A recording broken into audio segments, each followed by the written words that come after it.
Doctor గారు, సమాజంలో నాస్తిక చైతన్యం వస్తేనే రాజకీయ సమానత్వంతో పాటు సామాజిక సమానత్వం వస్తుంది. దీనిపై మీ కామెంట్ ఏంటి డాక్టర్ గారు? నిజమేనమ్మా.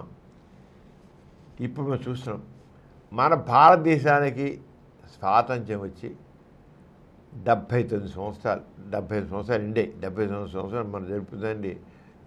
ఆగస్టు ఈ 15 జరుపుతుంది 79వ స్వాతంత్ర దినోత్సవం.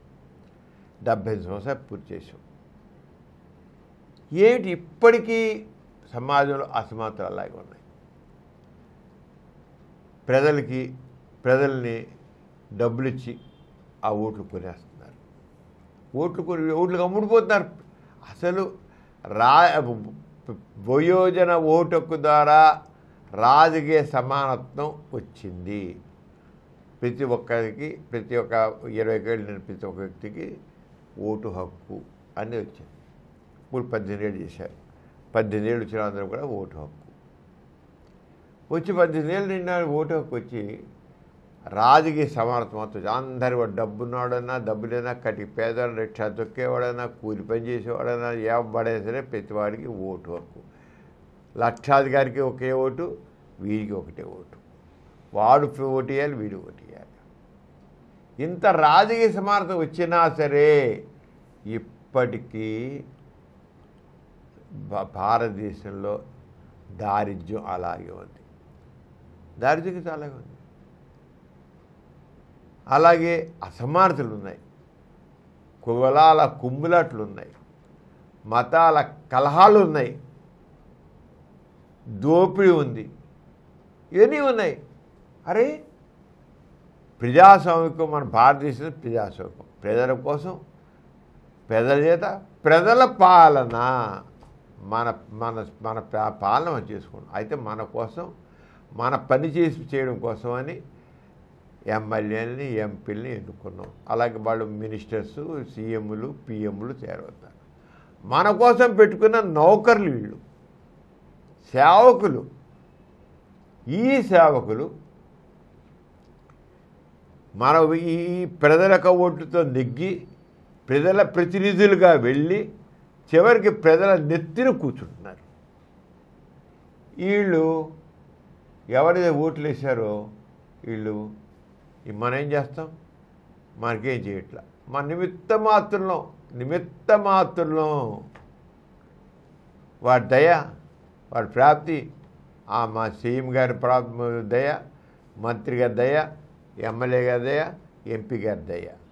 ఏంటి మన కోసం ఎన్నుకున్నాం, మన వాళ్ళ పని చేయించుకోవాలి.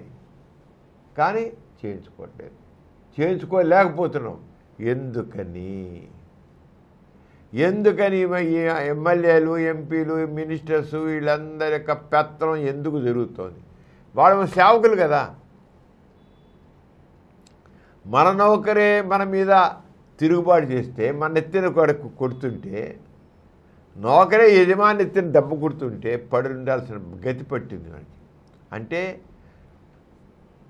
రాజకీయ సమానత్వం వచ్చినప్పటికీ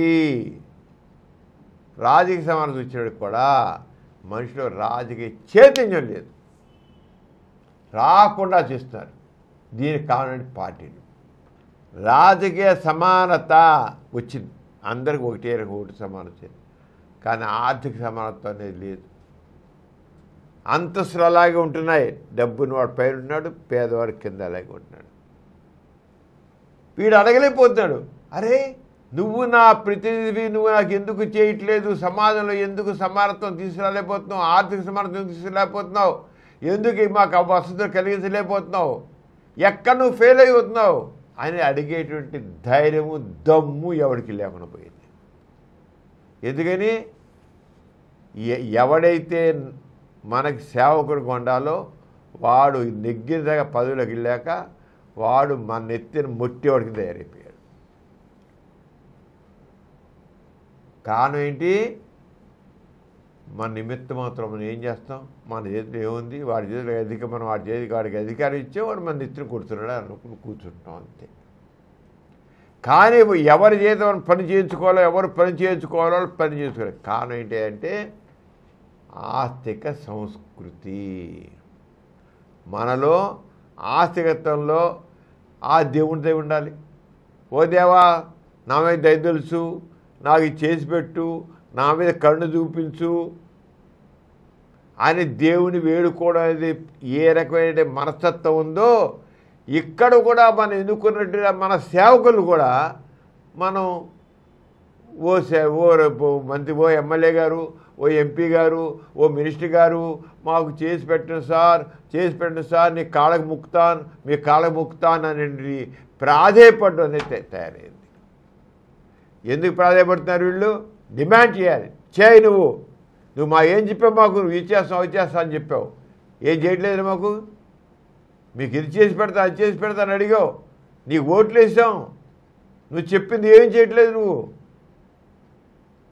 ఆ మాటలన్నీ ఎక్కడ పోయి అని అడగలేకపోతున్నారు. ఎందుకనంటే ఆస్తిక సంస్కృతి ఇంకా మన భారతదేశం స్వాతంత్రం వచ్చి 75 సంవత్సరాలు అయిపోయినా మనుషుల్లో దాస్య ప్రవృత్తి, దేవుణ్ణి వేడుకోవడం అనేది ఎలా ఉందో, దేవాలయంలో కొబ్బరికాయ కొట్టి ఒక నమస్కారం పెట్టి దేవా నా మీద దయదొచ్చు అని ఎలా చేస్తున్నారో ఇక్కడ కూడా ఎమ్మెల్యే గారికి, ఎంపీ గారికి, వీళ్ళ సేవకుల్ని, వీళ్ళ సేవ చేసిన వాళ్ళని బతుకులు ఆడుకుంటున్నారు, కాళ్ళు పట్టుకున్నారు, కాళ్ళు ముక్కుతానంటున్నారు. అంటే ప్రజాస్వామ్యం యొక్క అర్థం ప్రజలకి తెలియకుండా పోయింది. తెలియకుండా పోయేట్లుగా చేస్తారు ఈ పార్టీలు వాళ్ళు. ఈ పార్టీలు దళారీలుగా ఉపయోగపడుతున్నాయి. ప్రజాస్వామ్యం అనేది నిజమైన సరైన అర్థం మన ప్రజలకు తెలియకుండా చేసిన ఈ పార్టీలే. అందుకనే గోరా గారు పార్టీస్ డెమోక్రసీ, పార్టీ అయితే ప్రజాస్వామ్యం కావాలి, మన ప్రతినిధులు మన అందరూ కలిసి మన కోసం వాళ్ళు నిర్ణయాలు తీసుకుంటారు. ఈ పార్టీలు ఎందుకు మనకి? అందుకే కూడు గుడ్డ విద్యా వసతి కావాలి, ఆరోగ్యం కావాలి, పరిశ్రమలు కావాలి. దానికి ఈ పార్టీలు దేనికోసం? మన ఎన్నుకున్న ప్రతినిధులు మనం చేసి పెట్టాలి, మనం డిమాండ్ చేయాలి, మనం డిమాండ్ చేయాలి. వారి పిల్లల్ని డిమాండ్ చేయలేకపోతున్నాం. ఎందుకని? ఆస్తిక సంస్కృతి, వేడుకోవడం, ప్రాధేయపడడం, ప్రార్థించడం, వాళ్ళ దయ మీద ఆధారపడడం. ఈ ఆస్తిక సంస్కృతి వల్ల, ఆస్తిక భావజాలం వల్ల ఓటర్లు ఇప్పటికీ అసలైన ప్రజాస్వామికాన్ని అర్థం చేసుకోలేకపోతున్నారు. అసలైన ప్రజాస్వామ్యం అర్థం చేసుకోవడం ఏంటంటే బుర్రలో పట్టిందే. గుడిలో పోయి దేవుడికి ఆ రాతి బొమ్మకి నమస్కారం పెట్టి ప్రాధేయపడడం ఎలా ఉందో ఇక్కడ కూడా అలాగే ప్రాధేయపడుతున్నారు. ఈ ప్రాధేయపడడం, నువ్వు మేనుకున్నావు, మాకు ఇచ్చేసి పెట్టు. నువ్వు ఏ పార్టీ మాకెందుకు? ఎవడైనా ఒకటే. వాడు అధికార పక్షం వాడు ఏమంటాడు? చేస్తానే అంటాడు. ప్రతిపక్షం వాడు ఏమంటాడు? మేము ప్రతిపక్షంలో మాకేం పవర్ ఉంది, మేమేం చేస్తాం, మమ్మల్ని ఎందుకు అడుగుతారు, మేమేం చేయలేం, నిస్సాయిలో అంటాడు వీడు ప్రతిపక్షం వాడు. వీడేమో ఈ రకంగా ఎస్కేప్ అయిపోతాడు. అధికారంలో రాని, అధికారంలోకి వచ్చే చేస్తాం అంటాడు. అధికారం వచ్చాక చూద్దాం అంటూనే అంతా చేసేది పెట్టేది. ఈ వేడుకోవడం, ప్రాధేయపడడం వాళ్ళ దయ కోసం కాదు. నువ్వు ఈ మా కోసం ఉన్నావు చేయి అంతే డిమాండ్ చేసేది రావాలి. ఈ ప్రజాప్రతినిధులు ప్రజల సేవకులు, ప్రజలకు సేవ చేయడం కోసం వెళ్ళారు. ప్రాధేయపడడం కాదు, డిమాండ్ చేసే పరిస్థితి రావాలి. సేవకు నెత్తిని పెట్టుకోవడం కాదు, పని చేయించాలి చేత. కానీ ఎందుకని వాళ్ళు నెత్తిని పెట్టుకుంటున్నారు, ఎందుకని ప్రాధాన్యపడుతున్నారు, ఎందుకు కాళ్ళకు ముక్తారంటున్నారు వీళ్ళు? కారణం ఆస్తిక భావజాలం వాళ్ళు బట్టి. ఎంత మేరకు అది తిరుగుతుందో అంత మేరకు ప్రజాస్వామ్యం బాగుపడుతుంది. ఆస్తిక భావజాలం వదలంత వరకు ప్రాధాన్యపడడం, వాడెవడో నెత్తి వాడే చేయాలని దయగలిగితే చేయాలని ఉన్నంతకాలం ఇలాగే ఉంటుంది ప్రజాస్వామ్యం. ఏ దేశాల్లో అయితే వాళ్ళల్లో ఈ రకమైన ప్రాధేయపడడం లేదో, ఎక్కడైతే ఆస్తిక సంస్కృతి లేదో అక్కడ ప్రదేశాల్లో అభివృద్ధి సాధించాయి, గొప్పగా ముందుకు వెళ్ళిపోయాయి, చాలా గొప్పగా వెళ్ళిపోయేవి. ఇక్కడ ఈ ఆస్తిక భావజాలం బాగా పాతుకుపోయే జనాల్లో మన దురదృష్టం ఏం చేద్దాం, మన కర్మ మన నురిరాత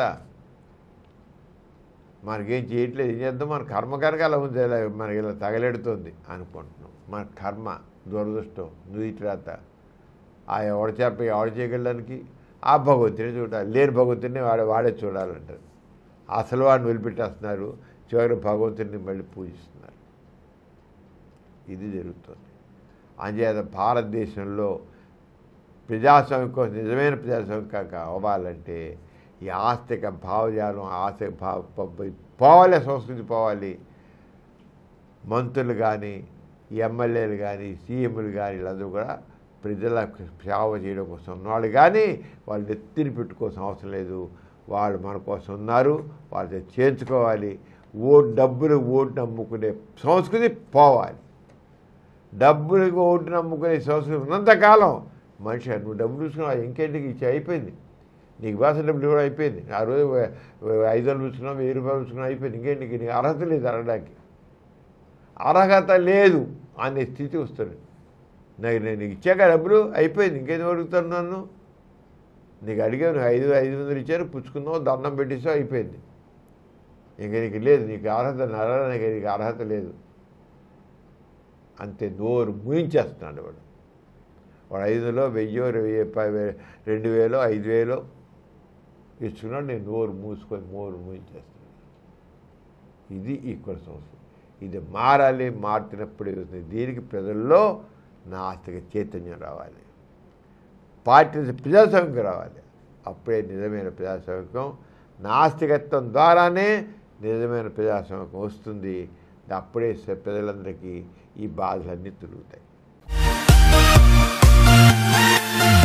ఈ కార్యక్రమం మీకు ఎంతో నచ్చింది కదా.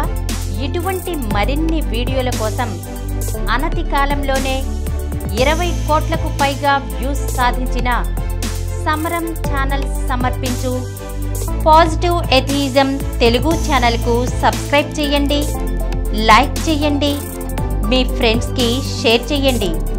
అలాగే ప్రక్కనున్న గంట సింబల్ని ప్రెస్ చేయడం మర్చిపోకండి.